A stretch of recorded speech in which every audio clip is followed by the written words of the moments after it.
Welcome to Chillin' 101. We hope this video helps. You start by making a small, honest profile that signals who you are and what you enjoy. This matters because strangers decide fast. Once done, follow 5-10 relevant groups and pages so Facebook surfaces useful people.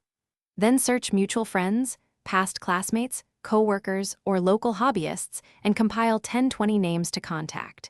Make sure to prioritize people with shared activities. That increases reply chances and makes first messages feel natural rather than random. You now build rapport by offering small value and clear context. Explain why you reached out and reference a shared interest.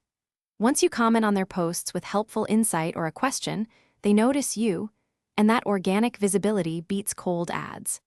Make sure to send a short, personalized message after positive interactions. Invite them to a low-pressure activity like a small event or a quick DM question. This sequence turns strangers into familiar contacts who are open to deeper connection. You finish by converting online exchanges into real-world or real-time contact when trust is steady.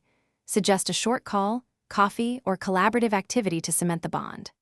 Once you meet or chat live, follow up quickly with gratitude and one concrete next step so the relationship keeps momentum.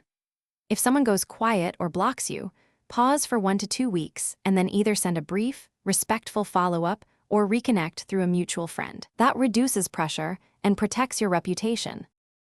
Thanks for watching. Consider subscribing if we helped you.